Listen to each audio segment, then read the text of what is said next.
Assalamualaikum warahmatullahi wabarakatuh. Selamat siang. Waalaikumsalam warahmatullahi. Selamat siang, Ibu. Saya screen dulu. Oke.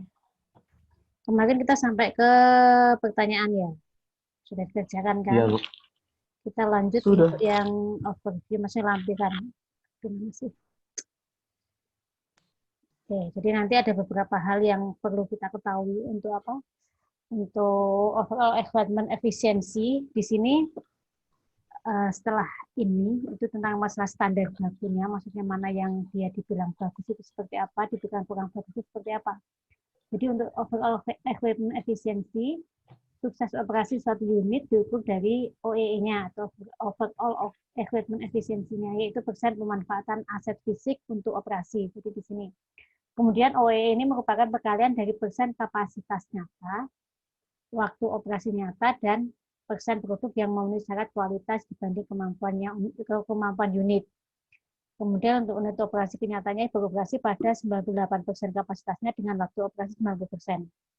Karena alat rusak dan hanya menghasilkan produk 90% yang on spec. Maka OE-nya seperti apa? Di sini. Jadi intinya OE ini adalah dia kemampuan sebuah alat, kemampuan alat yaitu untuk menghasilkan produk yang kita inginkan. Berarti produk yang kita inginkan itu adalah dia sesuai dengan spesifikasi. Jadi target operasi kita itu berapa sih? Kemudian waktu operasi kita berapa? Kemudian kapasitas produk yang kita hasilkan itu berapa? Dimana kalau dia kan semakin, berarti di sini adalah semakin besar, otomatis dia akan menghasilkan efisiensi yang semakin bagus dibanding dengan yang dia semakin kecil. Seperti itu ya. Jadi untuk penghitungannya, seperti biasa untuk penghitungannya itu pasti dia merupakan penghitungan overall. Jadi kita nggak pernah bisa, oh alat ini beroperasi dengan bagus, alat ini tidak beroperasi dengan bagus. Tapi kan ketika kita akan menganalisa ekonomi itu adalah dari awal efisiensi dari fitmu seperti apa, kemudian efisiensi dari alatmu seperti apa, kemudian produk yang kamu hasilkan. Jadi yang dihitung itu adalah produkmu yang on spec yang siap untuk dijual, kemudian total keseluruhannya itu nanti seperti apa.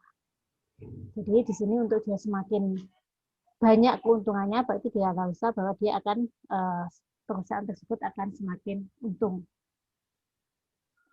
Kemudian untuk penggolongan resiko alat, di sini ketika kita akan akan membuat sebuah alat, itu kan pasti akan mengklasifikasi ya, mengklasifikasi alat-alat tersebut.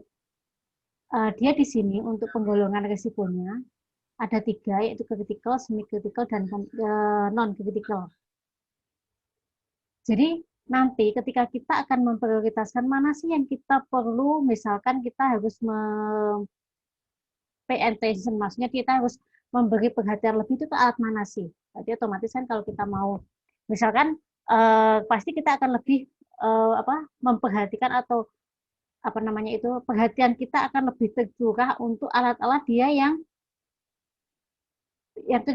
istilahnya dia kayak reaktor gitu dibanding dengan alat-alat kecil seperti pompa dan yang lainnya. Kenapa? Karena kalau seandainya salah satu alat tersebut tidak beroperasi dengan baik, otomatis kan kemungkinan proses kita akan berhenti. Kemudian juga selain itu nanti dampaknya seperti apa sih? Dampaknya juga kepada proses yang selain kepada proses yang akan berjalan, juga dampak terhadap keselamatan. Keselamatan di sini selain keselamatan manusia, juga keselamatan lingkungan. Itu yang perlu kita perhatikan juga.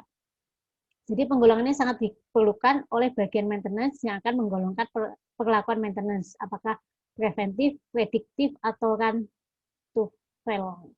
Di sini itu adalah untuk nanti di maintenance-nya itu akan apa?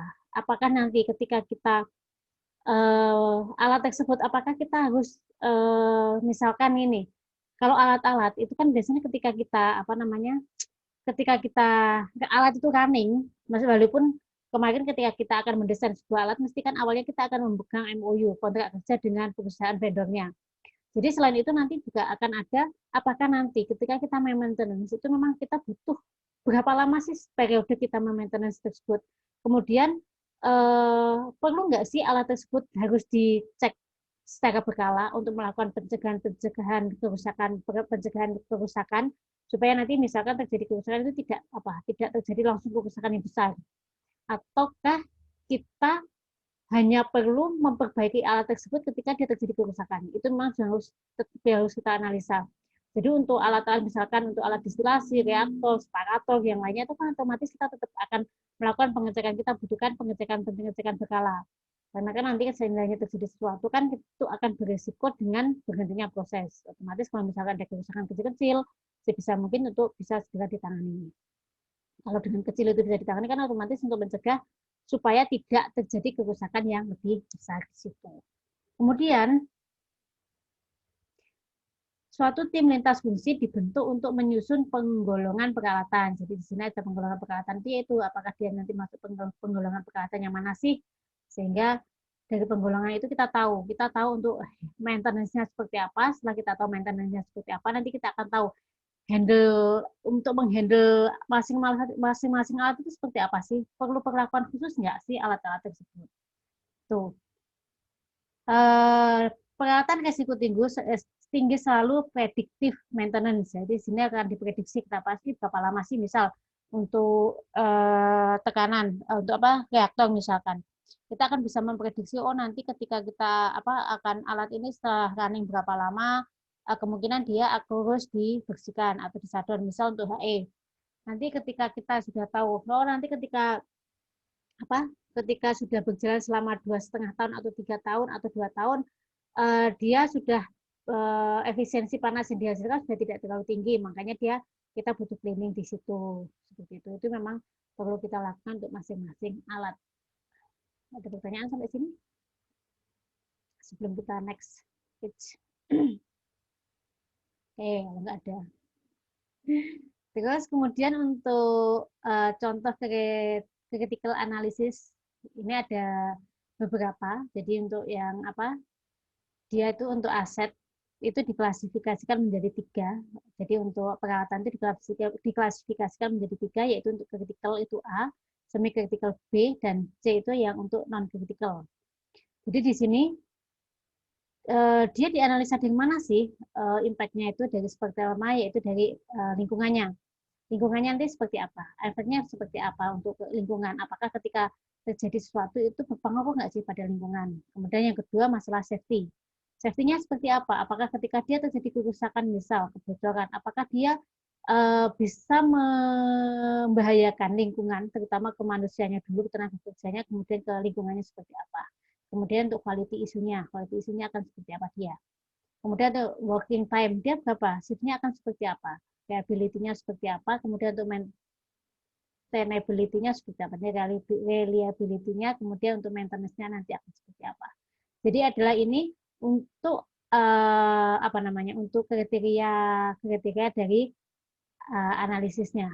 Jadi nanti dari sekian banyak itu nanti kan semakin kecil dia akan semakin bagus. Kemudian kalau nilainya semakin tinggi berarti dia akan mempunyai nilai yang semakin jelek, atau semakin kecil semakin tinggi berarti dia kalau excellent, good, very good, good, kemudian poor itu kan berarti semakin kecil nilainya dia mempunyai nilai yang semakin bagus. Oke, kemudian di sini untuk contoh critical analysis dengan menggunakan risk assessment teknik 1. Di sini untuk klasifikasi dan skala untuk frekuensi kegagalan, di mana untuk excellent itu berarti ketika dia kurang dari 1. Kemudian untuk bagus atau good itu 1-2 per tahunnya ya untuk kegagalan per tahunnya. Kemudian untuk average itu antara 2-4, dan untuk yang jelek itu adalah lebih besar dari 4. Seperti itu. Jadi ketika kita menganalisa sebuah alat, jika alat tersebut mengalami kegagalan atau misalkan kita butuh perbaikan lebih besar dari 5, berarti kita bisa mengklasifikasinya untuk yang jelek, untuk kriteria jelek di sini. Kemudian begitu juga untuk asesmen yang kedua, untuk contoh asesmen yang kedua, di sini untuk operational impact-nya. Jadi untuk yang rendah ini tidak ada signifikan efek pada operasinya, itu nanti kita kasih nilai 1. Kemudian average itu untuk nilai 2, untuk tinggi itu untuk 4, dari sangat tinggi itu 6, dan untuk yang sangat tinggi dia nilainya adalah 10. Jadi di sini kan tidak ada signifikan efek, kemudian operasional cost-nya dengan dengan tidak tersedia. Kemudian di sini untuk yang very high ini yaitu untuk apa? Partial plant shutdown, berarti sebagian karena kerusakan itu menyebabkan sebagian dari plant itu shutdown, dan yang untuk yang tinggi dengan model scale 10 ini berarti ketika terjadi kerusakan otomatis semua peralatan atau semua proses yang ada di perusahaan atau di pabrik kita akan terjadi shutdown di situ. Jadi ketika dia itu kita kriteriakan dengan extremely high di situ. Oke, next. Jadi ini hanya sekedar untuk teknik-tekniknya aja ya. Kemudian di sini untuk yang critical analysis dengan menggunakan teknik assessment yang ketiga, di sini untuk yang operational flexibility, kemudian untuk yang low, kemudian di sini spec function available, kemudian untuk average di sini untuk spec function set, kemudian yang untuk tinggi yaitu no spec. Di sini tidak ada alternatif proses, alternatif operasi yang lain. Dimana untuk model skalanya dari 1 sampai 4 di sini. Itu yang low 1, average 2, kemudian untuk yang tinggi yang 4. Ini hanya contoh-contoh aja sebenarnya, contoh untuk critical analysis-nya. Jadi yang sini untuk yang teknik yang keempat, ini untuk maintenance cost-nya. Jadi untuk maintenance cost-nya itu dibilang rendah ketika dia lebih kecil dari 20 euro. Apa nih? Euro apa kayak ini? Itu apa sih namanya, euro ya? Euro. Nah, kemudian kalau untuk yang tinggi berarti ya lebih besar dari 20.000 euro. Di mana ini adalah yang low, berarti dia modal scale-nya 1, kemudian yang tinggi berarti dia adalah modal scale-nya adalah 2. Begitu juga ini, jadi untuk yang assessment analisa teknik yang kelima, di sini adalah untuk impact safety-nya. Jadi di sini adalah pengaruh terhadap keselamatan lingkungan, ya, keselamatan lingkungannya. Di sini dari yang very low, ini tidak ada impact terhadap manusia, lingkungan, ataupun fasilitas operasi, itu 0. Kemudian sampai yang low, average, kemudian high, very high, extremely high di sini, di mana untuk yang 0 sampai 0, 1, 2, 4, 6, 8, untuk yang extremely ini, dia berpengaruh pada internal dan eksternal human safety-nya. Di sini berarti dia berdampak kepada manusia, kemudian publik juga, dia terhadap manusia dan lingkungan juga di situ. Kemudian untuk yang ke-6, teknik yang ke-6 di sini adalah untuk asetnya, aset critically. Di sini untuk yang non critical, berarti R-nya itu lebih kecil dari 40. Kemudian semi-nya adalah 40 sampai lebih kecil R, lebih kecil 100. Kemudian untuk critical berarti R-nya lebih besar dari 10. Kemudian ini untuk perhitungannya, R itu apa sih? Di mana untuk R di sini, ketika F adalah merupakan frekuensi faktor dari jumlah kegagalan, kemudian pada setiap 1 tahun. Dibanding yang untuk C ini adalah konsekuensi dari kegagalan measurement-nya di situ. Sehingga C di sini sama dengan OI kali OF plus MC plus ISE. Jadi totalnya di sini faktor C-nya itu adalah penjumlahan operational impact faktornya dikali dengan operational flexibility factor ditambah dengan maintenance cost, kemudian ditambah dengan impact on safety and environmental factor di situ.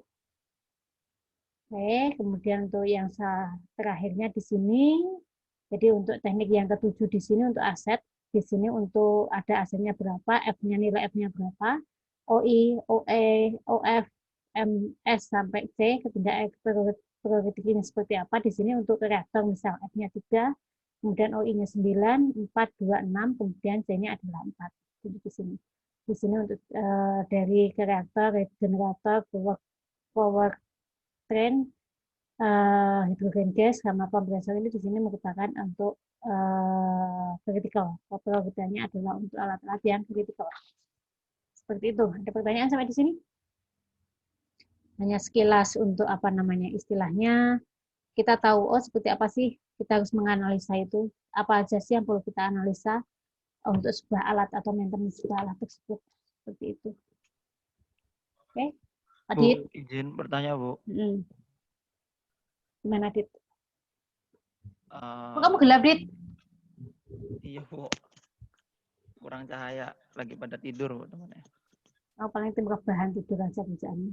Teman-teman ya. Gimana? Reliability itu apa ya, Bu? Reliability. Ada tahu reliability itu apa sih? Ada yang tahu? Nyaman? Atau siapa ya nanya? Yang best presentasinya tadi? Siapa tadi? Yang sudah mendapatkan jempol dari Pak Adit tadi siapa? Boni. Boni. Ayo Bon. Gimana Bon? Reliability itu apa sih?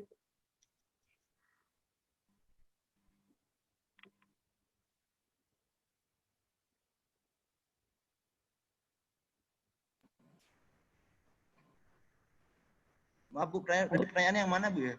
Oh, bukan. Itu pertanyaannya, enggak, Adit tanya untuk reliability itu apa sih sebenarnya gitu loh. Reliability itu apa? Reliability ya. Apa ya? Reliability. Reliability itu Reliability itu kehandalannya. kehandalan, Jadi iya uji. keakuratannya Bu. Kalau misalkan diartiin, misalkan pengujian, contohnya pengujian misalkan Bu. Bon, kamu masih umroh, Bon? Enggak Bu, udah pulang. Kirain masih umroh.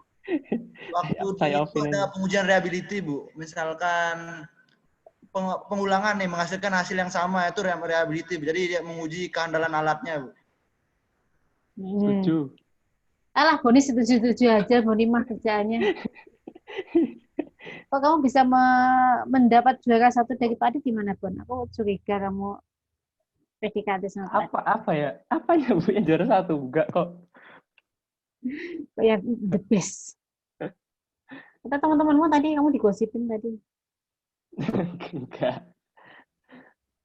Jadi reliability itu apa? Reliabilitas ya, kalau bahasa Indonesia itu adalah itu atau keandalan ya dia.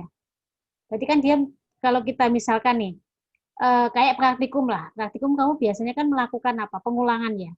Pengulangan antara 1, 2, 3. Itu berarti kamu harus mendapatkan sebenarnya hasilmu itu kan harus konsisten.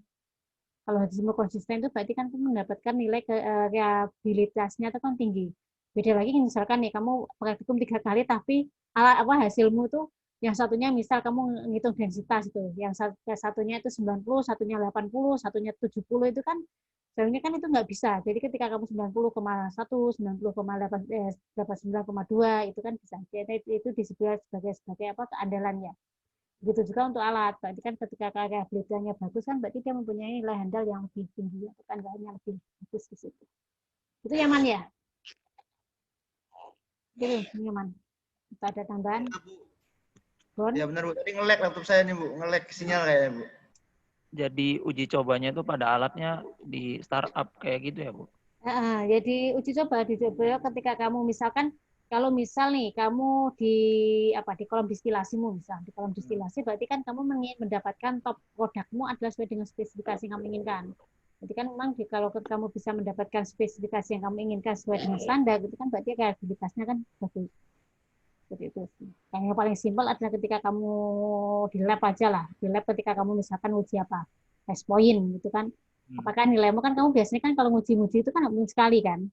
Ya kan? Iya. Pasti disuruh 2 kali apa 3 kali itu bisa untuk memastikan bahwa memang hasil ujimu itu memang bagus. Kemudian yang kedua adalah menunjukkan apakah alat. Sebenarnya kan untuk ketika kita menganalisa itu kan banyak faktor peralatannya seperti apa, orangnya seperti apa, itu kan tetap akan berbeda karena ketika kita menganalisa itu kenapa sih kalau kita analisa di lab kan sering sekali kita seharusnya kan ketika kita satu sampel itu nggak boleh satunya siapa, 2 orangnya siapa, itu seharusnya kan tetap kalau memang kamu misalkan Adit mau tes flash point berarti kan yang flash point misalnya ya udah harusnya kan Adit aja yang ngetes karena apa ketika mungkin orang lain nanti dia akan mendapatkan hasil yang berbeda. Seperti si reliability itu kehandalannya seperti itu, lebih ke seperti itu. Bedanya sama maintenance itu berarti pada saat perbaikan aja, Bu, kalau ada Maintenance itu masalah. kan proses perbaikannya.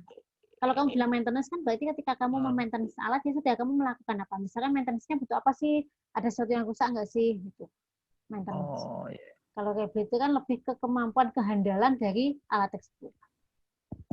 Oh iya ya. Paham, Bu. Oke, Terima kasih, Bu. sama-sama.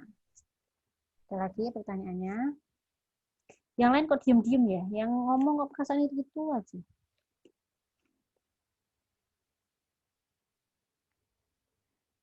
Kamu di mana, Dit? Kok gelap sekali, Dit? Oke? Masih P2, Bu. Alah, kamu mah modus pasti. Pengen dia isolasi Modus. terus. Ya kan? Ketahuan. Makannya dianterin, Bu. Ya makanya dia modus, tak bilangin modus dia. Ada pertanyaan lain? Sebelum saya lanjut untuk bab 2 ya. Bab 1 kita akhiri, nanti kita lanjut ke bab 2. Oke? Ya sudah, Bu. Oke. Raihan pasti selalu bisa diandalkan. Sama-sama, Bu. Apanya yang sama-sama? Ya nggak apa-apa, Bu. Cuma ngomong sama-sama aja. Sebentar. Saya mau apa tadi?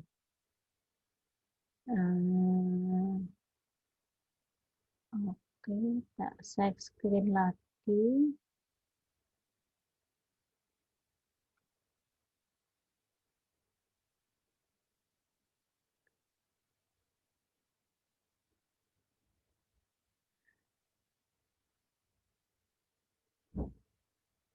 Jadi untuk sudah kelihatan belum?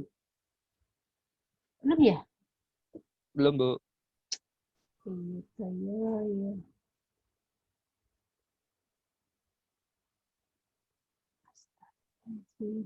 Bentar ya.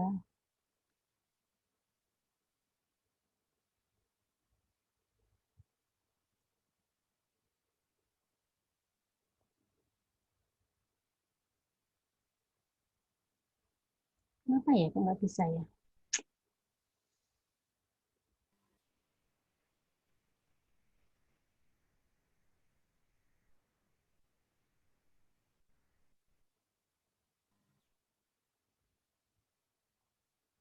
Sebentar ya.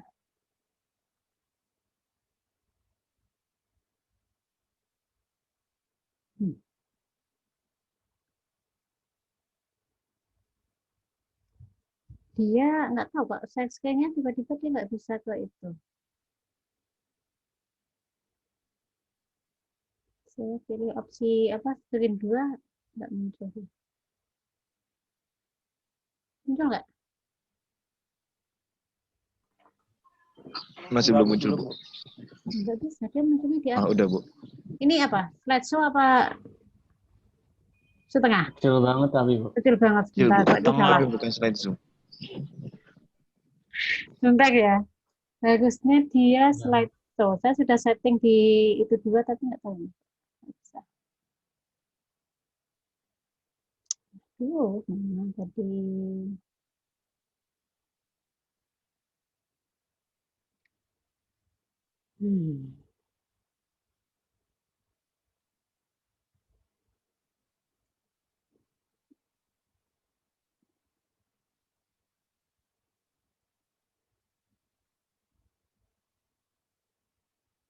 Sudah muncul ya. Jadi untuk selanjutnya kita akan belajar masalah menyusun desain basis dan pemilihan proses. Jadi desain basis itu adalah desain awal yang akan kita gunakan. Berarti kan misalkan kalian itu mau mendesain itu mau basisnya di mana sih? Apakah di feed ataukah di produk? Sebenarnya kedua-duanya itu sama aja. Ketika kamu menggunakan feed, otomatis sebagai basismu dengan alasan bahwa, oh karena saya mengambil dari pabrik A, kemudian dia tiap harinya dia dapat menghasilkan produk sekian. Dan semua produk itu nanti akan saya olah di pabrik saya. Berarti kan kalian menggunakan basis feed. Atau untuk minyak misalkan, setiap harinya kamu bisa mengeluarkan berapa barel yang akan kamu olah. Itu juga bisa. Ketika kamu menggunakan basis feed di situ, otomatis kan nanti setelah perhitungan kamu akan mendapatkan produk. Begitu juga ketika kamu menggunakan basis produk di situ nanti dari produk yang kamu misalkan saya ingin memenuhi kebutuhan apa misalkan solar di Indonesia, berapa persen kebutuhan solar yang ingin kamu penuhi. Kemudian kamu menarik garis ke belakang sehingga nanti akhirnya kamu di situ kamu bisa mengetahui berapa feed yang kamu inginkan untuk menghasilkan produk yang kamu yang kamu butuhkan untuk menghasilkan produk yang kamu inginkan. Sebenarnya itu sebenarnya sama. Hanya kalau feed kamu harus menarik ke belakang, tapi ketika kamu dari feed kamu sudah langsung mendapatkan hasilnya nanti. Kemudian untuk menyusun desain basis dan pemilihan proses, yaitu kejelasan tentang semua hal dari definisi umpan, tujuan proses, sampai dengan spesifikasi produk yang akan dihasilkan, serta data desain yang akan digunakan. Ini adalah untuk yang menyusunnya. Jadi di sini kamu memang harus benar-benar tahu. Jadi ketika kalian nanti akan menyusun skripsi, sebelum kalian menentukan judul atau apapun, itu kan paling nggak kalian tahu, oh saya itu mau ngapain sih sebenarnya. Kemudian misalkan kamu ingin memenuhi kebutuhan apa sih? Kenapa sih kamu memilih menghasilkan produk tersebut? Itu kan perlu kamu ketahui. Kemudian setelah itu, setelah kamu tahu produk yang kamu hasilkan, kamu juga tahu kamu mau memilih lokasinya di mana sih? Kenapa kok kamu memilih lokasi tersebut? Dari itu kan kamu bisa menarik kesimpulan. Kemudian oh dari sini saya inginnya misal saya ingin memilih di Blok Masela karena di situ ditemukan sumur cadangan minyak yang banyak dan belum diolah dengan maksimal misal. Kemudian setelah itu kamu juga harus mengetahui spesifikasi produk yang kamu hasilkan, mengacu ke siapa sih nanti ketika kamu akan memproduksi itu. Misalkan beda juga ketika kamu nanti mengolah apa aja. Misalkan ingin kamu pasarkan di Indonesia atau kamu pasarkan di negara lain. Paling gampang adalah ketika kita bilang contoh Indomie. Bumbu Indomie ketika dia di Indonesia atau di negara lain, dia pasti mempunyai spesifikasi yang berbeda. Pasti dia entah itu MSG-nya, kadar MSG-nya yang lebih kecil, negara lain lebih kecil dari kita, atau lebih tinggi, atau dia mempunyai data spesifikasi yang berbeda. Jadi di sini kita memang harus tahu, benar-benar tahu spesifikasi produk itu apa sih. Misalkan untuk pertama, kalian butuh oktan number-nya berapa, kemudian untuk yang lain yang sudah dikeluarkan oleh Ditjen Migas seperti apa, atau kalau kalian mau mengekspor produk lain ke luar negeri, spesifikasi khusus mereka seperti apa. Kalian memang harus paham itu. Kemudian, kalian juga harus mengetahui data desain yang akan digunakan. Data desain itu berarti kan, apa istilahnya, setelah kalian mengetahui komposisi, berarti kalian kan juga harus mengetahui berapa sih, apa namanya, selain fitmu ya, kemudian kamu juga akan mengetahui berapa nanti desain dari setiap peralatan yang akan kamu gunakan di situ. Oke, bisa dipahami ya di sini. Kita lanjut untuk definisi desain basis, yaitu kejelasan tentang semua hal dari definisi umpan, tujuan proses, sampai dengan spesifikasi produk yang akan dihasilkan. Kemudian basis desain merupakan ujung semua kegiatan desain. Perubahan basis desain akan merubah seluruh perhitungan dari awal, harus dijaga agar basis desain sekali ditetapkan tidak boleh dirubah lagi. Perubahan basis berarti memulai desain baru. Jadi gini, ketika kalian nanti kan biasanya di judul skripsi itu kan akan apa? Pembuatan etilen dari gas bumi misalkan dengan kapasitas berapa MMSDFD misal. Di situ ketika kamu menentukan berapa kapasitasmu, itu memang benar-benar sudah dipertimbangkan dengan maksimal. Kalian sudah benar-benar tahu tujuan kalian itu apa sih untuk mendesain pabrik tersebut. Misal kalian saya ingin memenuhi kapasitas energi di Indonesia. Selain kamu ingin mempunyai tujuan itu. Tetapi dari situ kamu juga harus mengambil dari ke belakang juga berapa sih feed yang dapat kamu olah tiap harinya. Misal kalau feedmu itu tidak terpenuhi, kamu akan menggunakan cadangan dari mana, itu memang benar-benar sudah kalian tentukan. Kemudian misal jika feedmu feedmu sekian itu dia bisa mengolah berapa, dia efektif nggak, itu harus kamu analisa lebih awal. Kalau misal kamu akan menggunakan campuran misalkan aduk turut, kamu akan menggunakan beberapa jenis turut, kamu harus memastikan berapa tahun sih kamu bisa membeli atau memproduksi kerut itu. Setahun kah, 2 tahun kah, 10 tahun, 20 tahun, atau 30 tahun. Kamu benar-benar harus memastikan sebelum kamu menentukan basis berapa feed yang kamu tentukan. Itu penting sekali. Karena di sini ketika kamu sudah mendesain, otomatis kamu beda kan. Ketika kamu menentukan 10 barel, terus kamu akan 10 barel, ya sudah kamu harus konsisten dengan mengolah 10 barel tersebut. Kalau kamu mengubah misalkan 10 barel menjadi 15 barel, jelas di situ akan berubah. Karena apa? Peralatanmu pasti akan lebih besar. Nggak mungkin kamu ketika kamu fit 10 barel, kemudian kamu menggunakan fit 15 barel, dengan peralatan yang sama itu mustahil. Paling nggak kamu masih menentukan, misal tangkimu dari 10 barel ke 15 itu kan pasti sudah berbeda, ya kan? Jadi di situ kenapa kamu memang benar harus hati-hati menganalisa secara mendalam, kenapa kamu mengambil judul itu, kemudian kenapa, alasannya apa, kemudian setelah itu kamu menentukan basismu atau perhitungan fitmu itu berapa. Jadi dari fit itu kamu baru bisa melakukan perhitungan-perhitungan yang lain. Jadi pahami ya. Jadi ketika kalian masih ragu untuk, oh saya mau ngapain sih, saya mau mengolah apa sih, kenapa saya harus memilih sekian sih, itu lebih baik. Karena sebenarnya inti ketika kalian melakukan sebuah penelitian, sebuah skripsi atau apapun, itu kan sebenarnya tujuannya. Tujuanmu itu apa? Kamu memang benar-benar harus matang di situ. Tujuanmu itu apa? Kemudian ketika kamu ingin mendapatkan tujuan itu, kamu harus memperhatikan banyak aspek di situ. Oke, tujuannya ketika kamu mendapatkan tujuan, oh saya ingin ini. Berarti kan dari mana? Bagaimana mengolahnya? Kemudian kamu pemasarannya kemana? Itu kan pertanyaan-pertanyaan kompleks yang harus kamu jawab sebelum kamu next step ke langkah selanjutnya untuk ke desainnya. Jadi Wani ya, sampai sini ya. Jadi kalau kalian masih belum bisa menentukan tujuan kamu untuk melakukan perhitungan itu apa, membangun pabrik itu apa, ya kamu harus banyak belajar lagi di situ, harus lebih mendalami di situ sampai kamu benar-benar mantap menentukan produk yang kamu hasilkan, fitmu dari mana, pemilihan lokasimu dari mana, kemudian desain basis desainmu baru kamu bisa menentukan. Dari basis desain itu kan dari kapasitas fit yang kamu olah di situ. Bisa dipahami ya? Bisa dipahami. Dalam proyek desain basis ditentukan dari berbagai pertimbangan. Ya, pertimbangannya tadi termasuk masalah ekonomi, masalah lingkungan, masalah apa. Sama juga ketika kita awal-awal membangun sebuah proyek ya, intinya kan tetap akan sama aja. Di sini untuk basis desainnya itu kan lebih ke desainmu itu nanti seperti apa. Apakah nanti misal kamu harus memprediksi nih, misalkan kalian ingin memulai tebu bioetanol dari tebu misal. Kamu harus memastikan kamu bisa nggak memenuhi fit yang kamu bilang. Berapa ton sih per day yang akan kamu olah? Jangan-jangan ketika kamu hanya berjalan selama setahun, kamu sudah nggak punya fit yang lain. Berarti kan kemungkinan ketika kamu tidak memiliki fit yang kamu butuhkan tidak mencukupi, otomatis kan kemungkinan akan pabrikmu tidak bisa beroperasi. Itu yang akan dikhawatirkan. Bisa dipahami ya di sini ya.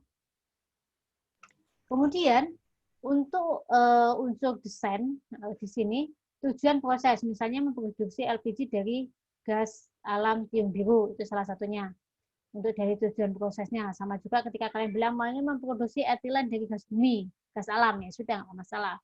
Kemudian kapasitas operasi dapat berupa umpan atau produk. Di sini untuk kapasitas tadi sudah saya sebutkan tadi. Ketika kalian bilang untuk kapasitas operasi itu kan yang tadi yang entah itu dari fit ataupun dari produk. Kalau dari produk berarti kan kalian bisa menarik ke belakang. Menarik ke belakang untuk mendapatkan berapa sih umpan atau fit yang kalian butuhkan. Kemudian hari kerja efektif per tahun. Di sini 330 hari rata-rata per tahun atau lain dengan TA 2 bulan per 3 tahun, maka efektif rata-rata per tahun 340 hari. Seperti itu. Jadi kalian ketika memprediksi, kalian juga harus memperhitungkan berapa sih untuk setahunnya kalian menghitung berapa. Kemudian setelah berapa tahun kalian akan melakukan TA, itu juga harus dilakukan atau dianalisa. Karena nanti akan berdampak pada waktu cleaning yang akan kalian gunakan. Karena apa? Ketika kalian cleaning kemudian di tengah proses, misalkan kalian harusnya cleaningnya 3 tahun, kemudian ternyata kalian tidak mengkalkulasi dengan baik, kemudian ada alat-alat besarmu yang harus shutdown gara-gara butuh maintenance atau dia sudah tidak bisa beroperasi dengan baik pada waktu 1,5 tahun atau 2 tahun sudah harus shutdown, ya itu berarti nggak efektif. Berarti desainmu adalah bisa dikatakan dia gagal. Karena seharusnya kan ketika kita menganalisa atau menghitung, kita melakukan waktu cleaning itu adalah sama, waktu cleaning itu berarti harus sama, waktu cleaning atau maintenance itu adalah bersamaan dengan waktu TA. Itu yang harus benar-benar diprediksi.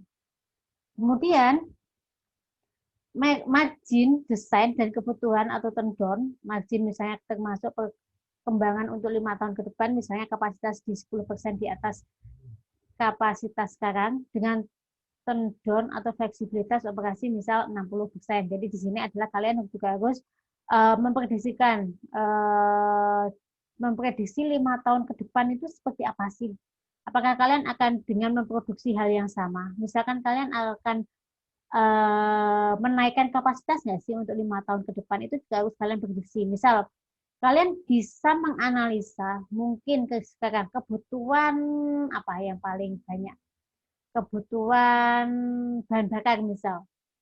Kalian bisa memprediksi dari jumlah ke misalkan Pertamax ya.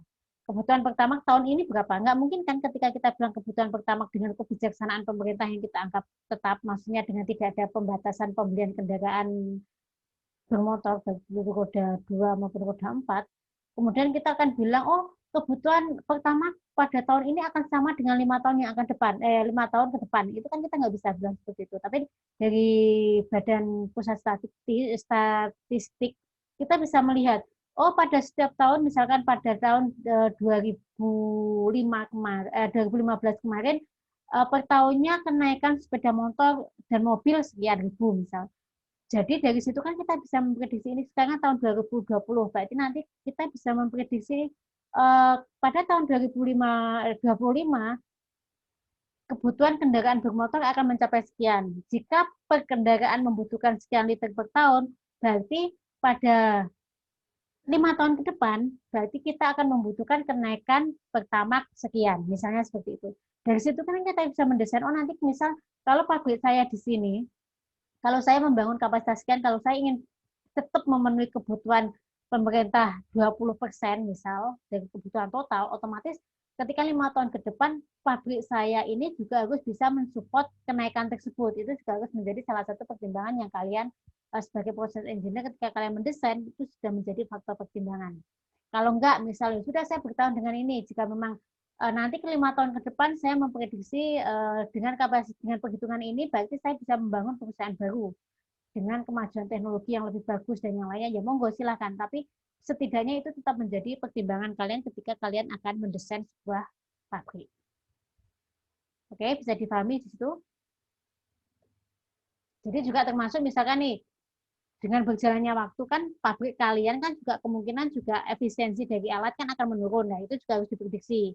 Efisiensi kalian tetap akan mempertimbangkan, misal, oh saya tetap bertahan sekian, dengan efisiensi alat semakin turun, apa yang harus saya lakukan? Itu juga harus salah satu menjadi pertimbangan ketika kalian melakukan desain. Oke, bisa dipahami sampai di sini? Ada pertanyaan? Sepertinya tidak. Oke, Kak, next. Bu. Ya, nyaman. Ya, tadi pagi saya buka Instagram, Bu. Itu kan ternyata lifting minyak bumi Indonesia kembali meningkat, Bu, melebihi target, Bu. Nah, katanya kan minyak bumi ini mau habis, tapi nggak habis-habis, Bu. Itu gimana ya, Bu? Sebentar.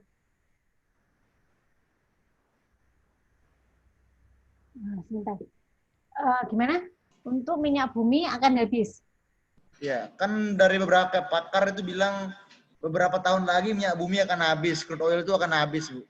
Tapi tadi membuktikan bahwa justru liftingnya naik tiap harinya, Bu. Jumlah liftingnya naik tiap harinya. Tadi bahkan melebihi targetnya, Bu. Sebenarnya gini sih, kalau menurut saya kan karena minyak bumi kan memang dari fosil ya. Kita kan memang nggak pernah akan tahu benar habis nggak sih gitu. Sedangkan kan dengan berjalannya waktu kan mungkin ya, kalau menurut saya sih, namanya juga fosil itu kan misal pada tahun sekian itu dia belum menjadi minyak, tapi kan pada mungkin 5 tahun ke depan dia sudah menjadi minyak atau gas bumi, itu kan bisa juga. Jadi ya banyak faktor sih, untuk untuk apakah dia akan prediksi kan akan itu kan hanya sebuah prediksi ya. Tapi kan sumber-sumber minyak itu kan memang mungkin kalau yang di darat itu kan sudah dilakukan proses pengecekan, pengeboran yang lainnya. Tapi menurut saya kalau masih di tengah laut offshore itu mesti kapasitasnya tetap akan banyak karena kan memang belum terlalu banyak dieksplor kan untuk yang di offshore-nya. Yang kamu dapatkan itu di onshore apa offshore? Offshore, Bu. Hmm? Offshore, Bu. Offshore. Pasti di offshore karena kalau di onshore ini kan menurut saya sih pasti sudah dilakukan pengkajian dan yang lainnya ya, karena kan lebih gampang dan dari zaman nenek moyang kita juga sudah menggunakan minyak. Tapi kalau offshore kan apalagi mungkin yang untuk yang laut-laut yang dangkal sih oke lah ya, maksudnya masih mungkin sudah dieksplorasi atau dilakukan pengkajian. Tapi untuk yang offshore yang agak laut-laut tengah itu menurut saya tetap belum terjamah pasti. Masih banyak, maksudnya masih menyimpan banyak minyak di situ. Apalagi kan kalau fosil-fosil itu kan lebih laginya ke offshore. Ya kan? Sehingga kan kalau misalkan kita membangun kilang atau refinery yang ngolah crude oil, bukan, takutnya nanti kan ini kan minyak karena minyak bumi mau habis, tapi ternyata nggak habis-habis, katanya ganti pakai nabati aja. Padahal minyak nabati kita contohnya CPO aja ditolak di luar negeri karena emisinya terlalu tinggi, Bu. Sedangkan kita pengen mencapai tahun 2022 itu mencapai Euro 4. Tapi sedangkan kita menggunakan feed yang ditolak di luar negeri karena emisinya terlalu tinggi, Bu. Itu kan lucu, Bu. Iya, ya kalau sudah masalah itu kan masalah kebijaksanaan dari regulasi sih. Sebenarnya juga masalah kita bisa nggak sih menurunkan emisi dari produk itu kan juga menjadi kajian kita juga, menjadi PR kita ya ketika kita akan menggunakan. Sebenarnya kan akan mengaplikasikan sesuatu kan butuh kajian total gitu loh menurut saya. Jadi kan ketika kita bilang oke, kita pengennya menggunakan energi nabati, itu kan paling nggak kita juga harus berpikir misalkan emisinya terlalu tinggi, berarti apa sih yang harus kita lakukan untuk menurunkan emisi tersebut? Hal tersebut kan harus menjadi kajian secara umum sih, Nyoman. Kita nggak bisa bilang kalau ini seperti ini karena ini, itu nggak boleh. Jadi ketika kita akan melakukan kajian itu kita memang harus segala aspek lingkungan, kemudian ketersediaan bahan, kemudian dia ramah lingkungan atau enggak, kemudian faktor-faktor yang lain, kemudian standar dari produkmu nanti akan seperti apa, itu kan tetap menjadi bahan kajian kan. Menurut saya seperti itu sih. Kalau masalah minyak bumi akan habis sih kayak saya rasa kalau habis banget sih kayaknya enggak ya, karena kan memang banyak daerah yang belum terekspor juga, kemudian juga kemungkinan kan akan muncul sumur-sumur baru kan akan muncul juga. Kalau mungkin entah kapasitasnya kecil atau besar kan kemungkinan itu tetap ada gitu loh. Seperti itu sih. Yang terakhir, Bu, kan kita untuk desain, Bu, itu kan mempertimbangkan 5 atau sampai 10 tahun ke depan untuk prarancang desain kilang kita, Bu. Itu kan mempertimbangkan 5 sampai 10 tahun ke depan, Bu. Nah, kalau misalkan kita prarancang Pertalite atau Solar 48 itu kan bentar lagi mau dihapus itu, Bu. Berarti itu nggak boleh didesain lagi kan, Bu ya? Gimana? Kan bentar lagi kan tujuan desain prarancang kita adalah untuk nanti persiapan 5 sampai 10 tahun ke depan, Bu, untuk yang produk-produk terbaru kan, Bu ya. Contohnya aja, Bu, sekarang kan Pertalite sama Solar 48 mau dihapus, Bu. Karena mau diberlakukan minimal certain number untuk diesel itu adalah 51, Bu. Dan itu berlaku untuk standar Euro 4 dan Euro 5. Sedangkan untuk bensin itu minimal ON-nya itu adalah 91, Bu. Berarti yang dihapus Pertalite sama Premium sama Solar 48 itu bakal dihapus, Bu. Berarti kita sudah nggak boleh mendesain produk itu, Bu ya, untuk prarancang kita. Bisa ya harusnya enggak, karena kan memang kalau sudah dihapus ngapain kita harus mendesain alat tersebut. Makanya kan ketika kita akan mendesain itu kan setidaknya kita harus mengimprove segala kan kebijaksanaan. Ketika kita akan mendesain kita kan akan mengikuti kebijaksanaan pemerintah itu seperti apa. Apalagi untuk produk-produk yang akan dipakai. Jadi kan setiap produk itu punya standar sendiri kan. Di situ kan ketika kita akan mendesain kita sudah mulai nanti ketika produk yang saya hasilkan itu on spec apa enggak sih, diterima oleh masyarakat apa enggak sih, atau itu sesuai dengan standar desain migas apa enggak, itu kan juga menjadi satu pertimbangan, Man. Jadi nggak bisa kita ketika merancang kita nggak punya apa istilahnya, kita nggak punya rambu-rambu asal rancang aja juga nggak boleh. Jadi ketika kita akan merancang kan kita punya pertimbangan yang matang lah, minimal kan nanti ketika pabrik saya kalau saya mendesain sekarang berarti kan kemungkinan paling cepat pabrik itu dibangun 3 tahun atau 4 tahun atau 5 tahun yang akan datang. Standar kemungkinan itu regulasi itu akan kemana sih? Setidaknya kita ketika kita 5 tahun ke depan ketika pabrik kita beroperasi itu produk yang kita hasilkan itu nggak out spec ketika itu. Benar, Bu. Bisa dipahami ya. Jadi nggak Bisa, tetap bisa dijual, kemudian juga sesuai dengan standar Dirjen Migas, standar pemerintah yang diinginkan, kan seperti itu. Jangan sampai kita mendesain sudah mendesain ternyata ketika dilakukan evaluasi pembangunan nggak bisa ini. Mau kamu ketika kamu mendesain ini kamu hanya oktan numbermu berapa tadi yang untuk Pertalite?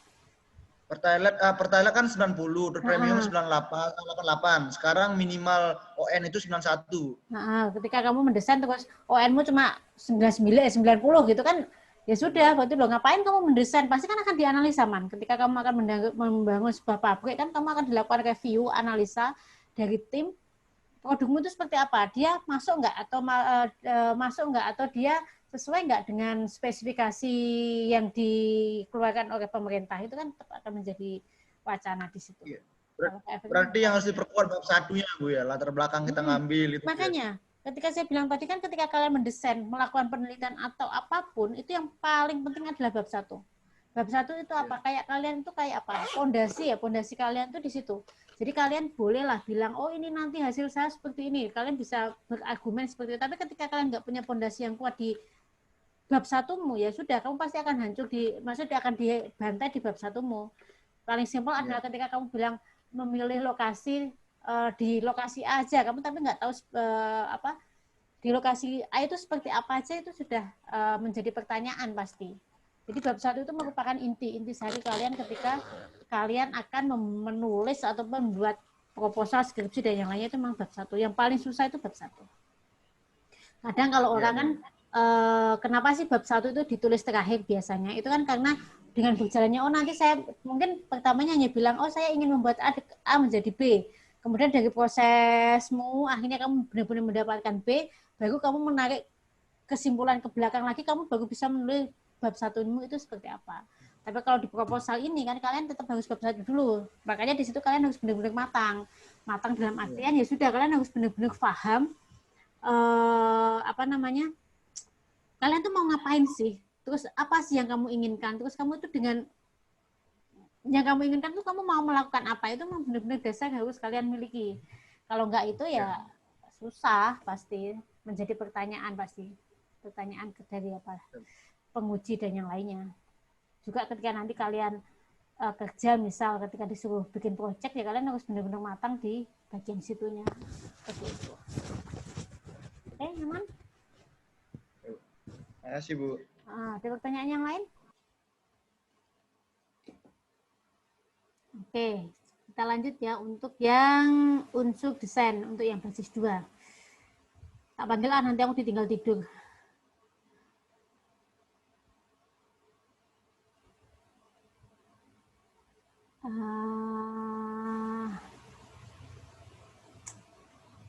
Siapa ya? Princess of Darkness. Halo Bu. Ayo, ya ampun kamu gila bener ya. Halo Bu, WhatsApp. Coba kamu jelasin itu salah satu ini spesifikasi umpan, komposisi umpan, dan batas kontaminan umpan. Ini coba dijelaskan, Ocen. Iya Bu. Aku kalau ada mata pelajaranku nggak manggil kamu itu rasanya ada yang kurang tuh, Cen. Gimana, Cen? Coba. Apa ini coba? Yang satu aja dijelaskan. Yang perkiraan, yang Spesifikasi umpan ya. Itu umpan, komposisi umpan, yang batas.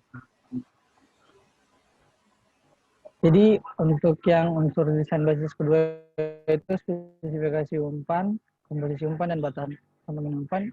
Jadi spesifikasi produk dari umpan ini kita bisa melihat bahwa pitnya kita ini komposisinya apa aja. Dari komposisinya kita kan bisa melihat bahwa misalnya contohnya nih, kalau misalnya gas ada komposisinya, ada metan, terus ada asid gasnya.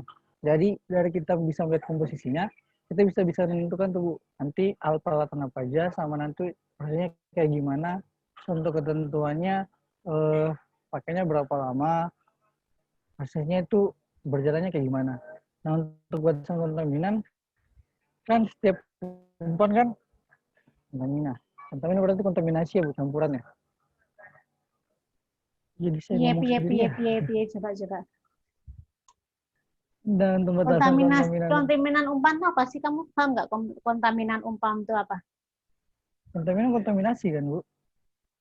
Berarti ketahanan umpan terhadap kayak sesuatu hal yang lain untuk campuran kecampur sama umpan gitu kan, Bu? Terus batas kontaminan umpan itu seperti apa? Batas kontaminan berarti dibatasi, Bu. Maksudnya batas buat kayak untuk asid gasnya batasnya berapa begitu. Itu sih, Bu, simpelnya. Gak usah ribet. Bu, izin bertanya, Bu. Saya mau bertanya, maksudnya di spesifikasi produk itu kan ada perkiraan recovery. Itu maksud recovery itu dalam recovery. Kamu masih spesifikasi umpan. Jawabannya kamu masih. Gimana, Bu? Kan masih umpan. Oh, maaf, Bu. Oke, Bu. Masih yang titik 1 kan? Budian nih. Sebentar.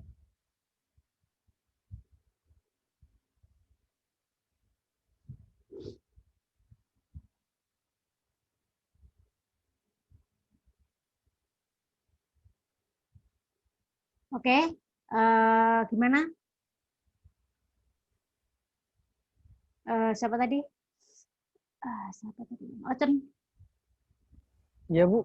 Sudah seperti itu. Udah. Yang penting dari unsur basis kan yang penting kita lihat komposisi umpannya sama batas kontaminan, kayak di umpan itu ada apa aja. Terus sih, Bu.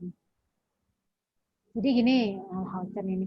Jadi untuk basisnya untuk spesifikasi umpan itu adalah yang paling kita ketahui adalah komposisi. Kenapa sih komposisi umpan itu kita perlu tahu? Karena kan dari komposisi itu kita akan mengetahui apa istilahnya. Dari komposisi itu kan kita akan tahu. Nanti kita butuh apa sih? Misalkan apakah dia ada kontaminan yang berlebih di situ. Kemudian misalkan kalau enggak untuk komposisi itu kita akan melakukan pemisahan dengan menggunakan apa sih dari komposisi, ya kan? Atau kita dari komposisi itu kita akan menghasilkan produk apa sih, itu juga bisa dari komposisi. Makanya komposisi itu penting. Misalnya ketika kalian akan mendesain, kalian memang harus tahu komposisi umpanmu itu seperti apa. Karena dari komposisi itu kamu bisa menentukan alat apa yang akan kamu gunakan. Itu yang pertama. Proses apa yang akan kamu gunakan. Setelah kamu mendapatkan proses, berarti kamu bisa mengetahui alat apa yang akan kamu gunakan. Kalau kamu nggak ada komposisinya, ya apa yang akan diketahui. Misalnya nih paling gampang adalah ketika kamu misalkan minyak bumi itu dari C berapa ke C berapa. Kan setiap apakah dia heavy crude, apakah dia light crude, ya kan? Ketika kamu tahu oh dia light crude-nya dari C berapa sampai C berapa, kamu butuh memisahkannya dari fraksi apa, itu kan kamu ketahui. Kemudian untuk batas kontaminan umpan, di sini adalah umpan. Berarti ketika kalian bisa sebagai contoh adalah soft gas, kalian punya batas-batas ketika dia bisa masuk ke sistemmu itu berapa, untuk CO2-mu berapa, untuk SO2-mu berapa. Itu kan kamu juga harus tahu batas kontaminan itu berapa. Ketika kamu tahu batasnya di situ, otomatis kamu akan mengetahui proses apa yang akan kamu gunakan supaya ketika umpanmu, ketika feedmu masuk ke dalam prosesmu, dia sudah memiliki komponen yang komposisi atau komponen yang sesuai dengan proses yang kamu inginkan. Bisa dipahami? Bisa dipahami sampai di sini? Bisa, Bu. Oke. Sekarang untuk yang spesifikasi produk. Spesifikasi produk minta dijelaskan ke siapa ini? Yolandra. Untuk Yolandra. Bu. Silahkan dijelaskan untuk spesifikasi produk. Oh ya, Bu. Untuk spesifikasi produk ini yang pertama perkiraan recovery. Jadi hasil dari produk yang kita hasilkan itu seberapa banyak yang bisa kita manfaatkan. Contohnya kayak produk misalnya residu itu kan bisa dimanfaatkan panasnya menjadi HE, Bu, buat manasin crude misalnya gitu, Bu. Terus kalau yang B ketentuan tentang kemurnian. Kalau kemurnian ini tergantung kemauan dari desainnya. Contohnya kayak kita mau memproduksi propilen atau etilen, itu kita harus menentukan purity-nya atau kemurniannya itu berapa, misalnya 99% atau berapa gitu. Misalnya contohnya begitu, Bu. Terus kalau yang ketentuan batasan kontaminan ini sama kayak yang diumpan tadi, di produknya nanti itu kita bolehkan berapa hasil kontaminannya itu nanti tergantung dari treatmentnya nanti. Gitu, Bu. Terus spesifikasi lain yang ada, identifikasi skema aliran khusus. Kalau yang ini ya spesifikasi yang lainnya yang bisa mendukung proses pembuatan produk ini, Bu. Gitu, Bu. Yang bawahnya juga, Bu? Enggak, sudah di spesifikasi produk. Saja ya, Bu. Ya, Bu. Siapa tadi? Tani? Bu, mau tanya sebentar, Bu. Berarti kalau untuk batasan kontaminan itu batas maksimal dari zat pengotor yang boleh masuk ke umpan atau produk gitu ya, kayak misalnya sulfur berapa ppm gitu-gitu aja. Iya, untuk kontaminasi kan misalkan kalau kamu untuk produk gasmu ya, gas itu misalkan mau masuk ke prosesmu, berarti kan itu ada batas kontaminan ya di umpan. Berarti kan kita masih bicara masalah umpan. Berarti kan nanti kamu membatasi berapa sih untuk SO2 yang boleh masuk ke prosesmu itu berapa? Itu kan tetap harus batasnya. Karena di mana kamu perlu membatasi di situ ada tetap nanti akan berdampak pada prosesmu. Proses itu adalah pemilihan alat-alatmu seperti apa. Tapi kalau proses kan akhirnya ujung-ujungnya adalah kamu akan menggunakan alat yang mana. Peralatan apa yang akan kamu gunakan. Dari peralatan itu kan kamu akan menentukan jenis material apa sih yang akan kamu pakai. Kan akan berbeda ketika misalkan sulfurmu kamu membatasi sulfurmu dengan kadar misalkan 10 ppm. Berarti kamu harus menggunakan alat yang berbeda ketika dia 0,2 ppm. Itu kan akan berpengaruh di situ. Makanya kamu harus membatasi karena ketika pembatasan awal di situ akan berpengaruh pada peralatan-peralatan apa nanti yang akan kamu beli. Oh, iya, Bu. Ulangi ya. Tadi saya Ya. siapa? Rani ya? Rani?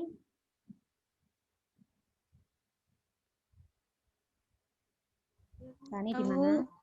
Gimana kan?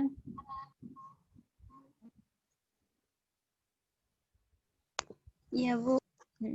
Untuk kapas masa depan, untuk identifikasi lantus yang kapasitas masa depan itu seperti perkiraan untuk kapas. spesifikasi tadi, untuk spesifikasi produk gimana? Kamu dengan Yolanda tadi seperti apa?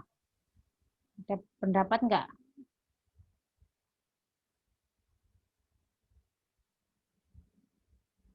Ada pendapat yang lain atau ada yang ingin kamu ingin kamu tambahkan atau gimana kan?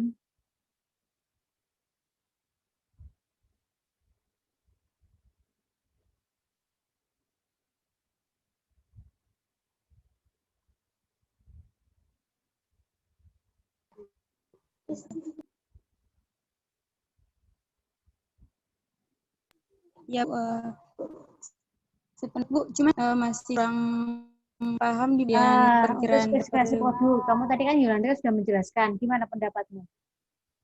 Tadi pendapatnya Yolanda untuk perkiraan recovery-nya seperti apa, ketentuan seperti itu. Kalau kamu pendapatmu seperti apa?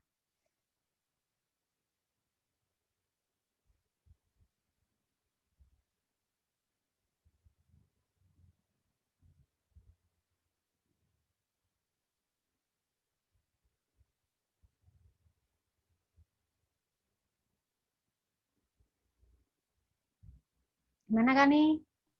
Kan iya, pendapat jadi kamu. Untuk perkiraan recovery ini tentu memanfaatkan panas seperti yang dari Hadibu. Sedangkan ketentuan tentang kemurnian itu menentukan kemurnian dari produk. Itu ketentuan bahasan kontaminan. So, kamu putus-putus kan? Kamu gimana ini? Ya, sama Bu. Risma. Wes, coba. diulang lagi. Jadi untuk perkiraan recovery apa, ketentuan tentang kemungkinan seperti apa, ketentuan batasan kontaminan seperti apa, spesifikasi lain yang ada seperti apa. Coba dijelaskan. Ya.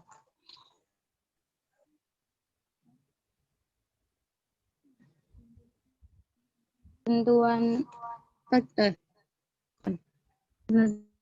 perayaan recovery itu seperti pemanfaatan panas, contohnya dari Ibu.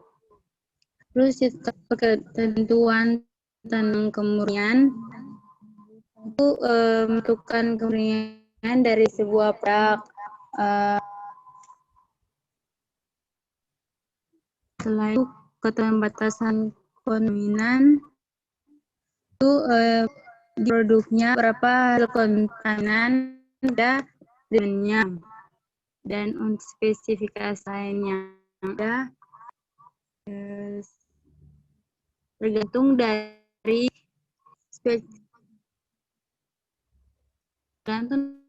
spek produk, Bu. Oke, sudah kan? Ya, Oke, di sini kan kamu ada spesifikasi produk. Berarti kan di sini perkiraan recovery ya. Perkiraan recovery ini apa? Berhubungan dengan apa? Dengan produknya kan? Recovery produkmu itu kan seperti apa sih? Apakah kamu perlu melakukan recovery enggak sih? Recovery kan berarti proses apa? Ada yang tahu bisa menjelaskan recovery itu apa? Proses recovery itu seperti apa?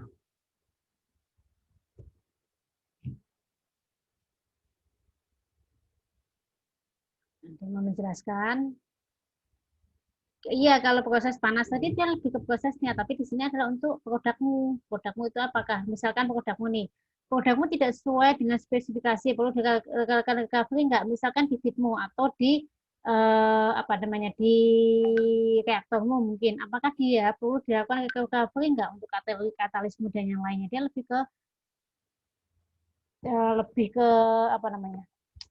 Lebih ke prosesnya seperti apa, lebih ke produknya seperti apa. Jadi untuk produk-produkmu misalkan proses recovery-nya dia perkiraan recovery dari produkmu itu seperti apa, nanti itu juga harus diperkirakan.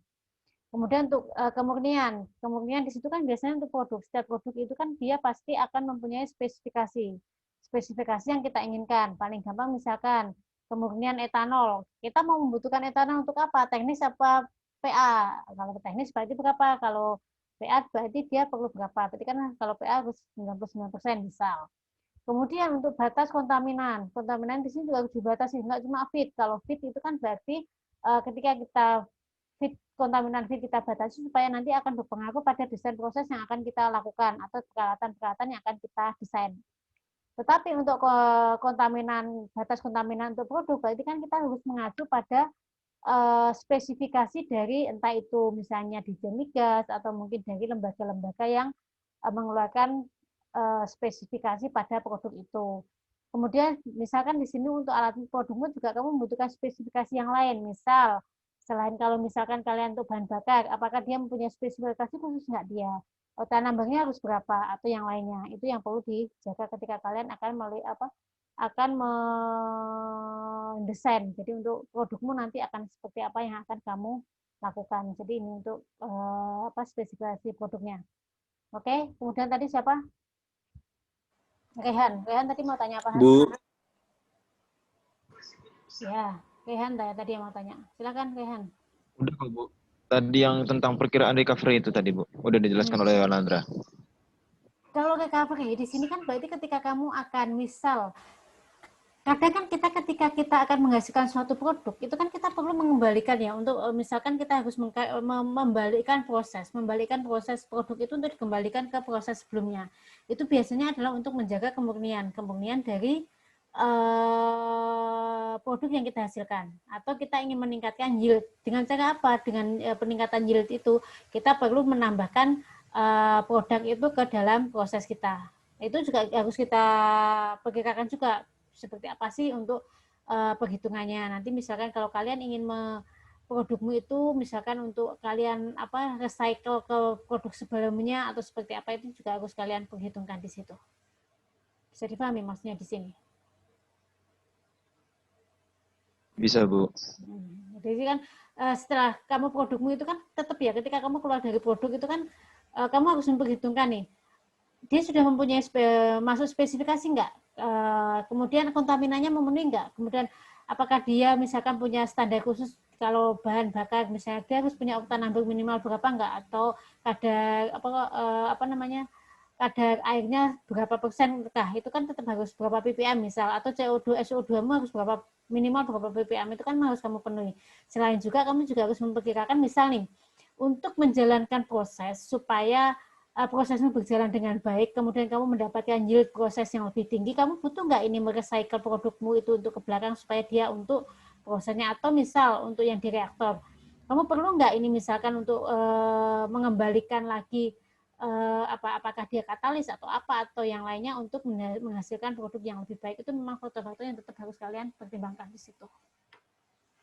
Bisa dipahami, Rehan, di sini? Bisa, Ibu. Oke, Terima kasih banyak. Sama-sama. Lanjut, siapa ya? Siapa yang belum pernah tak tunjuk ya? Maksi? Brigita belum, Bu. Oh iya, Brigita. Oke, Brigita, silakan. Teman-temannya ya mengingatkan ya siapa yang belum pernah tak tunjuk ya. Biasanya saya lupa. Brigita, silakan. Ya Bu, gimana Bu? Itu identifikasi skema aliran khusus. Ini tolong untuk dijelaskan.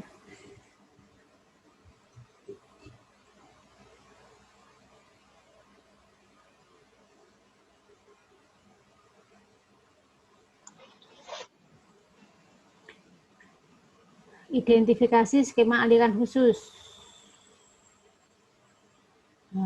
Atau spesifik proses schemes.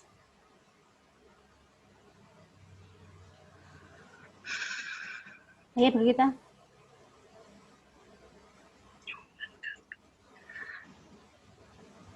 Untuk identifikasi skema aliran khusus itu ada kapasitas masa depan, persiapan umpan, dan pemurnian produk. Untuk kapasitas masa depan itu mungkin kayak berapa kapasitas yang akan dibuat, dan untuk persiapan umpannya itu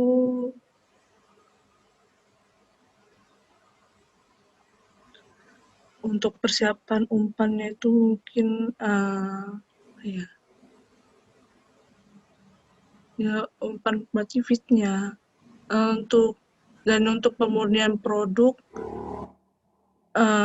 dari dilakukan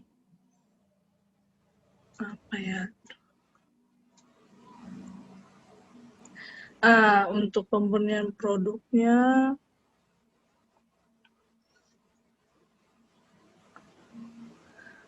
dilakukan treating.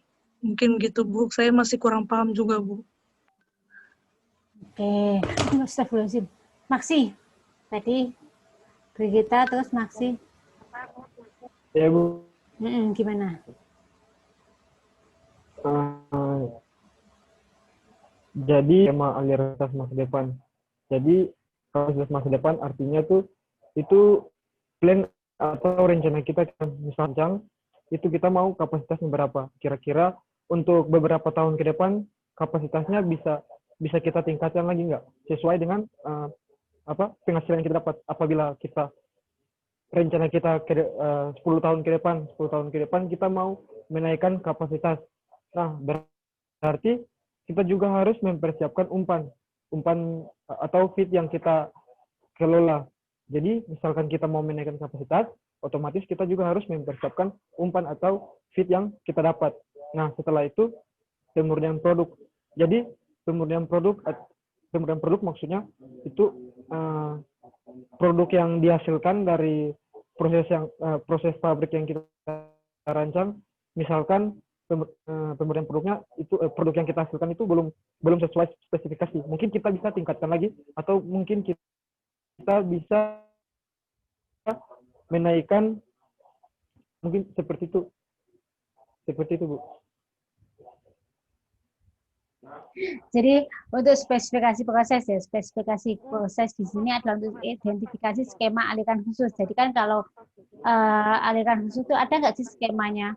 Jadi kan salah satunya yaitu kita perlu mengetahui kapasitas masa depan. Jadi sudah kita prediksi seperti yang saya jelaskan sebelumnya adalah ketika kita misalnya 5 tahun ke depan, kebutuhan BBM nggak mungkin akan sama dengan sekarang. Berarti kan kita bisa menghitung nih dari laju pertumbuhan misalnya kebutuhan kendaraan bermotor, kan kita bisa mengetahui berapa untuk 5 tahun ke depan berarti berapa sebenarnya kapasitas yang akan kebutuhan bahan bakar itu kita butuh berapa sih untuk bahan bakarnya.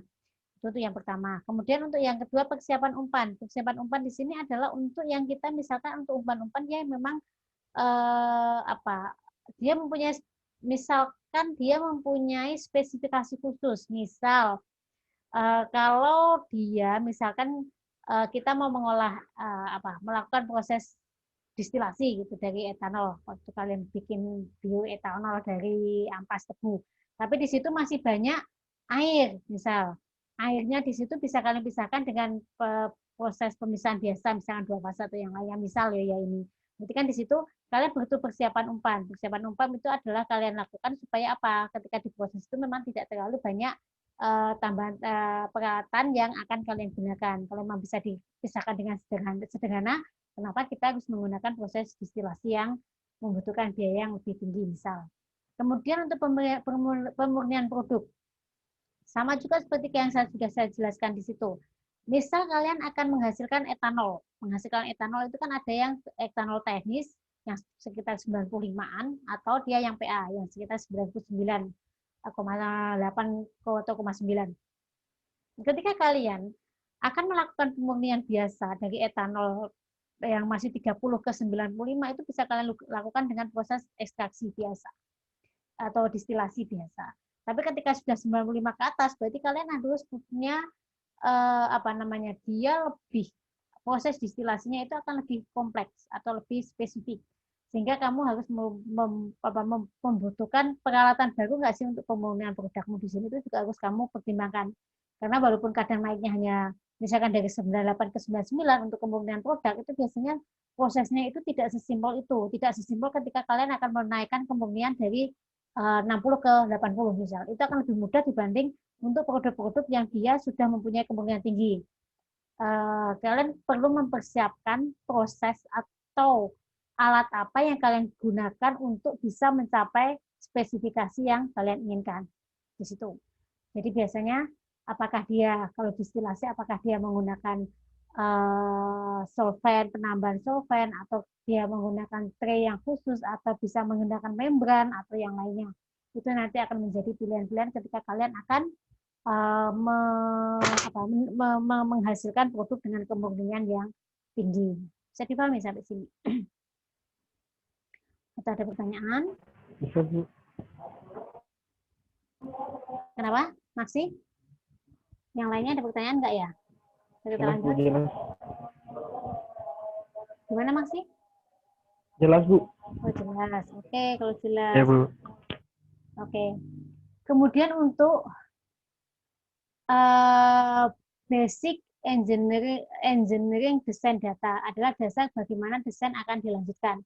Jadi ketika kalian nanti sudah mengetahui prosesnya seperti apa, BEDD-nya juga harus kamu miliki. Jadi tidak seluruh BEDD dimanfaatkan dalam desain proses. Bagian besar dimanfaatkan pada detail engineer. Jadi untuk basic engineering desain datanya ini kalian diproses, misalnya kalian hanya mengetahui nanti setelah ini saya menggunakan ini gitu. Tapi ketika kalian detail engineer pasti kalian sudah membutuhkan BEDD-nya. Kemudian dalam proses engineer yang diperlukan adalah standar. Jadi di sini kan kalau kemarin saya mungkin sudah menjelaskan juga bahwa ketika kita mendesain kita harus mengikuti standar mana yang akan kita pakai. Nggak mungkin. Jadi ketika kalian akan mendesain kalian tidak menggunakan standar manapun, itu biasanya akan dipertanyakan. Sama juga lah ketika kita akan membuat sebuah pabrik itu akan membuat misalkan paling gampang aja kita akan membuat masker. Masker aja kan biasanya ada standarnya. Apakah kalau kita kan biasanya pakai SNI ya. Ada standar standar nasional Indonesia ya. Itu kan paling nggak itu ada standar, berarti yang melindungi atau meyakinkan bahwa apa yang kita buat itu adalah safe safety, atau dia adalah kalau dioperasikan tidak akan terjadi sesuatu yang tidak diinginkan. Itu adalah untuk utamanya. Kemudian di sini untuk beberapa standar code, standar code yang bisa dipakai itu adalah safety distance, kemudian NFPA, API, ASME, ASTM, dan lain-lain. Kemudian untuk kondisi lingkungan, berarti ada terutama utilities, itu ada standar untuk air, udara, suhu, tekanan, ambien, kecepatan angin, dan lain-lain. Itu adalah untuk standar-standar yang perlu kita ikuti ketika kita akan melakukan desain. Oke, ada pertanyaan sampai di sini?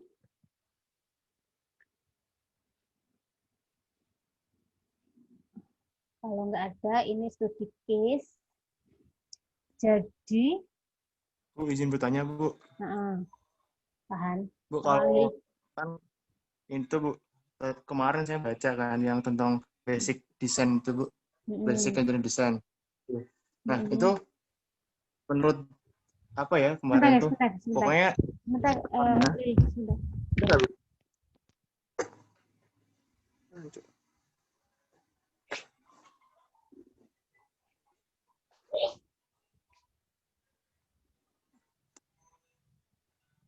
Halo?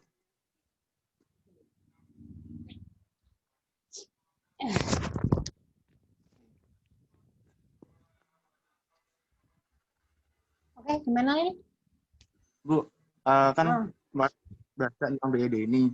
Nah, BED itu malahan siapa kemarin ya itu pokoknya salah satu pekerja yang ikut dalam proyek Pertamina itu, Bu. Itu dia menjelaskan bahwa untuk rencana perancangan pabrik itu ada yang di awal itu ada persiapan dan segala macam itu, Bu. Tapi BED itu malahan dia di tahap yang kedua sebelum FEED itu, Bu. Itu gimana ya, Bu? BED sebelum tahap FEED. Iya, malahan. Jadi kan memang untuk di sini kan BED kan dia cuma basic engineering design aja kan. Jadi kan lebih ke apa ya istilahnya ya. Kita hanya mengetahui nanti ketika saya akan mendesain misalkan tangki tersebut tuh dengan kalau saya menggunakan seperti ini saya membutuhkan tangki berapa sih? Itu kan ya sebenarnya kan dia dari perhitungan kasar itu kan kita bisa memprediksi memprediksi hasil ya harusnya ya. Ya enggak sih? Jadi kan misal gini.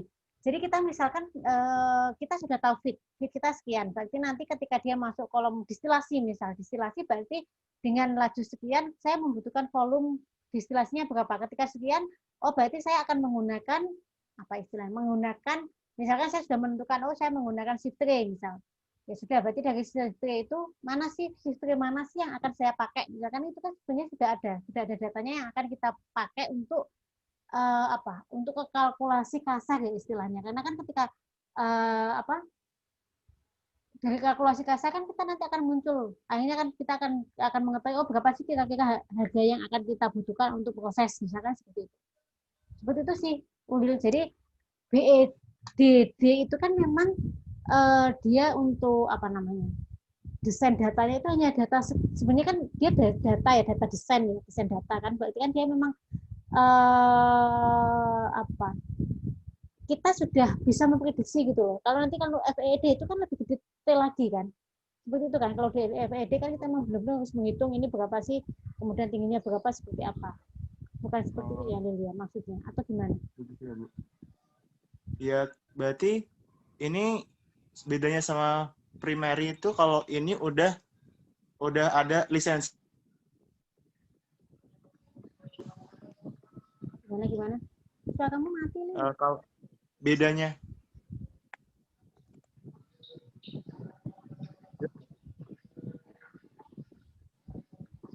Halo. Suara kamu putus. Oh, putus-putus ya, Bu? Nggak tahu sih, saya nggak mendengar malah. Bedanya sudah berhenti di situ. Oh, ini berarti kalau di primary proses itu kemarin kan ini juga gambaran secara umum yang dilakukan sama seorang chemical engineering untuk mendesain dan itu masih diragukan sekali hasilnya dan ntar bakal dikaji lagi di proses yang sebelum FEED itu Bu, FEED melibatkan semua dari beberapa Engineer. Nah, itu berarti belum tahap ini ya, Bu? Belum tahap BED ini belum ikut ya, Bu? Apa namanya? Ini kan sudah untuk desain basisnya kan. Maksudnya kan kemarin ketika desain basis itu kan kita sudah sebenarnya kan preliminary. Setelah preliminary kan kita ada desain basis kan. Berapa sih basis desain yang akan kita dapatkan? Ya itu masuk ke situ untuk yang BED ini. Jadi kan preliminary kan kalian hanya kalian kan awalnya menganalisa untuk kebutuhanmu itu seperti apa, fitmu seperti apa. Setelah kamu itu kan kamu masuk ke basis desain itu kan kamu sudah menentukan gini. Oh, saya sudah menentukan saya mau menggunakan sekian. Iya kan? Sudah menentukan sekian. Misalkan fitmu akan menggunakan sekian. Kemudian kamu kan sudah mulai menghitung untuk apa istilahnya? Untuk prosesmu itu nanti akan menggunakan proses yang mana. Itu kan sudah mulai. Jadi kan kalau dari basis desainmu itu kan kamu sudah mulai. Kalau yang preliminary itu kan kalian hanya istilahnya apa ya? Kalian tetap melakukan. Sebenarnya kan sebenarnya bukan mengambang banget itu kan enggak. Ketika preliminary kan tetap kalian intinya juga harus tahu minimal harus tahu komposisi itu kan kenapa? Karena kalian untuk menentukan. Sebenarnya itu kan bukan sesuatu yang terpisah itu loh, Lil. Jadi dia satu kesatuan. Jadi ketika kamu nanti preliminary berarti kan kemungkinan kamu juga butuh untuk basic engineering design datamu itu juga butuh supaya kamu ketika kamu memprediksi itu bukan cuma awang-awang aja. Tahu maksud saya ya. Jadi cuma bukan nanti saya akan ini nanti harganya bukan. Jadi ketika kamu sudah tahu fit ketika mau preliminary paling enggak itu hasilmu. Ketika kita melakukan visibility itu kan kita berharap bahwa hasil yang kita dapatkan dari visibility itu kan memang sudah akurat kan. Akuratnya adalah sudah misalkan ada perubahan tapi kan perubahan itu tidak signifikan yang sampai misalkan 45 derajat itu kan juga maksudnya kan terlalu jauh ya. Paling enggak ya sudah terjadi perubahan sedikit tapi bukan yang signifikan. Jadi di sini BED-nya itu sebenarnya sudah mulai dibutuhkan di situ. Seperti itu. Kita nggak bisa bilang, kalau preliminary saya nggak butuh BED. Nggak bisa, karena kan kalian juga butuh data desain yang lain. Kalian juga butuh apa istilahnya, ketika visibility kan setidaknya perhitungan kalian itu mendekati real nanti ketika kalian sudah melakukan perhitungan atau sudah melakukan desain beneran. Seperti itu sih, Lil. Iya. Jadi pahami ya di sini ya. Jadi segala sesuatu itu tetap ada hubungannya ya, bukan pisah gini sendiri-sendiri enggak. Jadi tetap satu kesatuan, satu hubungan seperti itu. Ya, baik, Bu. Makasih, Bu Tun. Oke, ini untuk studi case-nya. Ini ya. Ini sudah gampang ini. Buatlah desain basis pengolahan turut dalam unit distilasi atmosferik dengan menggunakan turut data turut execute ini mencapai 40 mBOD.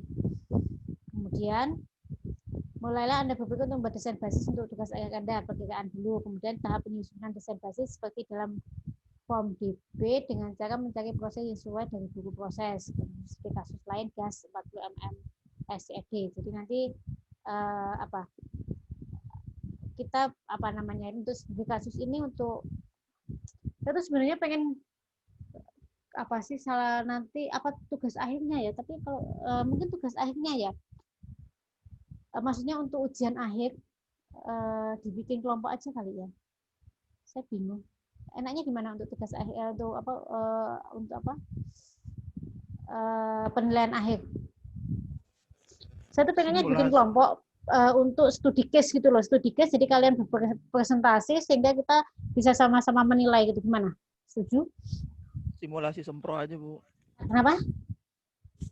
Simulasi sempro. Simulasi sempro. Boleh simulasi sempro. Tapi jangan lama-lama gitu ya, mungkin waktunya berapa gitu. Itu aja ya maksudnya untuk tugas akhirnya ya. Jadi kita nggak usah ujian.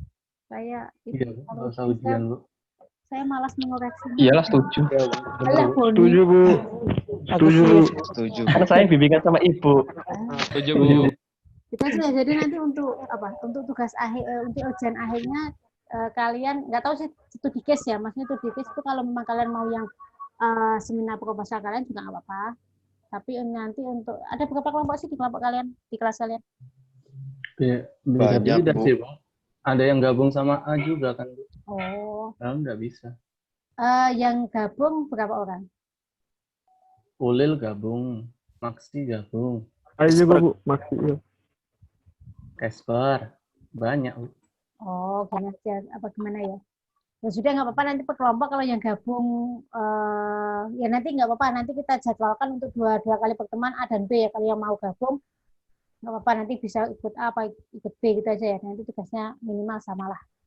Jadi di situ nanti kalian mempresentasikan, kemudian teman-teman kalian juga, berarti dari kalian sendiri juga punya apa namanya, bisa bertanya ke temannya yang lain. Jadi nanti saya allow untuk bisa presentasi, maksudnya share screen untuk semua orang.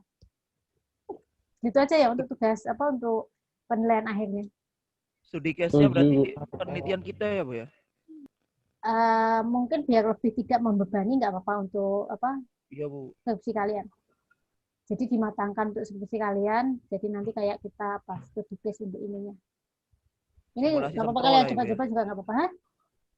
Simulasi sempro lah gitu ya, Bu ya? Iya, boleh. Nanti jadi kelas A juga sama. Nanti kalau yang ada gabung nanti boleh ikut di A atau ikut di B untuk untuk jamnya. Biasa kali ya. Oke, Bu. Oke, ada pertanyaan sebelum kita akhiri kelasnya? Pelaksanaan simulasi sempronya kapan, Bu? Buat ujian nanti. Kalian ujian kapan? Sempronya Oktober, Bu. 5 Oktober, Bu. Berarti sebelum itu ya harusnya. Disepakati aja lah kapan. Mau kapan? Baik, Bu. Harusnya kan sebelum 5 Oktober kan, kalau setelah 5 Oktober ngapain? Enggak. Kita kali ini udah 5 kali pertemuan sih, Bu. Ini yang kelima ya? Yang ini. 8. Ibunya 8, berarti kan 3 lagi. Oh iya, berarti sekali lagi. Di pertemuan ke-7 bisa sih. Boleh, jadi gini, kita ketemu sekali lagi, kalau bisa sekali lagi dalam minggu ini atau minggu depan, setelah itu kita agendakan untuk sempro. Untuk ujian akhirnya. Gimana? Boleh, Bu. Boleh, Bu. Saya tutup dulu kalau gitu ya.